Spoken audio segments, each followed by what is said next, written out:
Najaf کا ماحول ایک بہت ہی مشہور ہے، بہت ساری کتابوں میں اس واقعہ کو ذکر کرتے ہیں۔ فرماتے ہیں کہ نجف میں عزاداری کا ماحول ایسے ہوا کرتا تھا۔ ایک نجف میں المؤمنین کے حرم کے سامنے ایک بہت ہی بڑی گلی ہے، بازار ہے، جسے بازار حویش کے نام سے جانا جاتا ہے، بازار حویش۔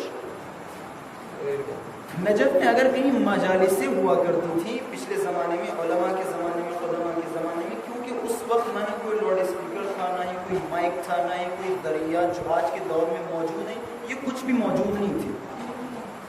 اس دور میں اگر مجالسیں ہوا کرتی تھی نجف میں، تو علماء جس کے گھر میں مجلس ہوا کرتی تھی وہ حویش میں جاتے تھے، کیونکہ نجف کی سب سے بڑی مارکیٹ، سب سے بڑی بازار وہی ہوا کرتی تھی، علماء کا گزر سب سے زیادہ وہیں سے ہوا کرتا تھا۔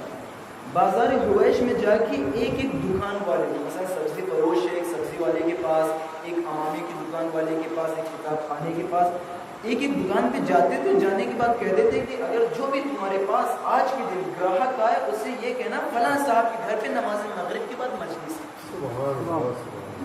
فلاں صاحب کے گھر پہ نماز مغرب کے بعد مجلس ہے۔ اور دیکھیں ان سب کا خلوص، اب آپ دیکھیں اگرچہ مجلس ایک آدمی کروا رہا ہے، مجلس صرف اور صرف بانی ایک ہے، لیکن ثواب دیکھیں ایک مجلس کا کہاں سے کہاں پہنچ ہے۔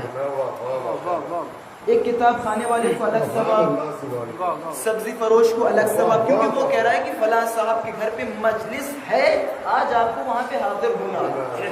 دکان والے کے پاس جو بھی گراہک آ رہا ہے، جو بھی خریدار آ رہا ہے، اسے تذکر دے رہا ہے، اسے کہہ رہا ہے کہ آج فلاں صاحب کے گھر پہ مجلس ہے۔